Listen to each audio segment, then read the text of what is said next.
All right, picture this. A 150-year-old titan of British elegance, the literal uniform of explorers and royals, suddenly becoming a punchline on discount store shelves. Welcome to today's Explainer. We are breaking down the incredibly cinematic, high-stakes turnaround of Burberry.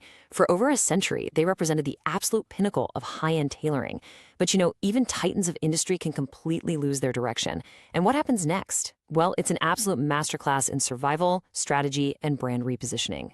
So imagine the rainy cobblestone streets of London. You see that iconic structured trench coat weaving elegantly through the crowd. It paints a perfect picture of exclusivity, right? But it actually leads us to a truly provocative question. What happens when a luxury brand becomes too popular? We naturally assume that fame equals fortune, that more visibility is always the ultimate goal. But in the ruthless world of high fashion, fame actually has a fatal tipping point. Let's dive into exactly how Burberry crossed that dangerous line, and more importantly, how they managed to claw their way back from the brink. Let's kick things off with part one, the curse of overexposure. Luxury is, at its core, kind of like a magic trick. It completely relies on being rare, strictly controlled, and deeply aspirational. When someone wears a symbol of prestige, they're basically buying into a tightly guarded club. But back in the early 2000s, Burberry's signature camel, red, and black check pattern fell into this breathless downward spiral. It became a massive victim of its own rampant success. It wasn't just delicately lining the inside of $2,000 trench coats anymore. Suddenly, it was plastered everywhere. We are talking cheap baseball caps, knockoff purses, and I kid you not, even dog clothes and baby strollers across crowded city streets. The relentless flash of paparazzi cameras captured these unauthorized knockoffs on reality stars, and it eroded the brand's mystique practically overnight. It became predictably common. And here is the brutal truth for any business. When a symbol of prestige becomes universally accessible, it completely loses its power. Customers no longer see it as an aspiration, and fashion leaders just don't see it as fresh anymore. Which brings us to part two, reclaiming luxury and control. Reversing that kind of brand decay, it's essentially a high-stakes rescue mission. They had to execute a massive luxury repositioning.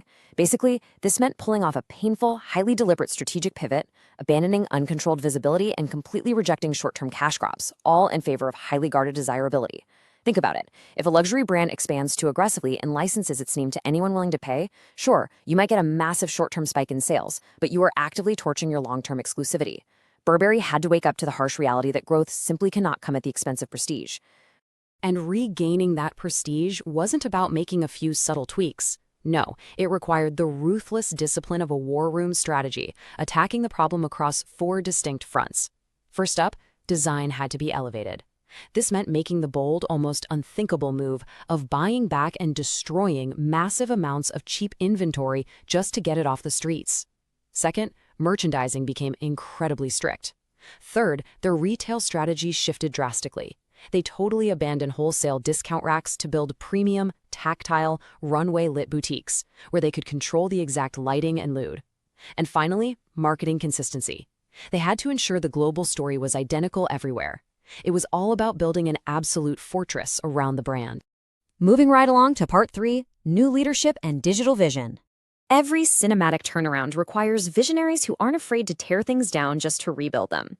In 2006, a dynamic duo took the helm, CEO Angela Ahrendts and creative visionary Christopher Bailey. This pairing was pure magic. Ahrendts brought a fierce, unyielding business discipline straight to the boardroom, while Bailey brought an undeniably cool, modern British edge to the design studio. Together, they didn't just launch a few neat ad campaigns, they unified the entire corporate structure. From the tactile stitching of the actual products to the glowing screens of their digital footprint, they marched in complete lockstep to forge a global luxury powerhouse for the modern era. When you execute this kind of sweeping repositioning, the rewards are absolutely staggering. Under Ahrendts and Bailey's leadership, the brand didn't just survive its near-death experience. Revenues exploded, tripling to cross a massive £2 billion.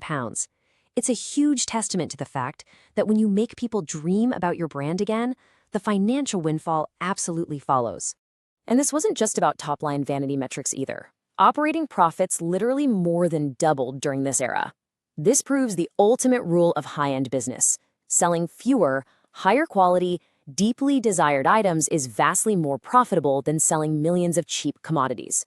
By cutting out all that discount noise and focusing purely on high-margin, fiercely guarded luxury goods, their bottom line skyrocketed. Rebuilding Desire directly rebuilt their profitability. But wait, how did a century-and-a-half-old fashion house actually capture the fleeting attention of millennials? Well, they essentially pioneered digital luxury way before their traditional competitors even understood what the internet was for. While older, dusty fashion houses were jealously guarding their runway shows behind velvet ropes, Burberry boldly live-streamed their collections to the entire world. They turned their flagship physical stores into interactive digital hubs, using mobile screens to foster a genuine social connection. They modernized aggressively, making the brand feel incredibly alive, relevant, and visually distinct to a younger demographic, all without abandoning their roots. All right, part 4, heritage as modern strategy. Yet amidst all of this glowing digital innovation, the true secret weapon of the entire revival wasn't actually inventing something new. It was leaning heavily into their original DNA, the classic trench coat. It wasn't just a piece of fabric to them. It represented the defiance of British weather, rugged craftsmanship, seamless movement, and timeless elegance. They anchored their entire psychological identity to this one iconic garment. They didn't reject their heritage to blindly chase fleeting, shiny global trends. Instead, they sharpened that British identity, making it controlled, focused, and beautifully contemporary. Finally, part 5, lessons in brand revival. So why does this all matter to you?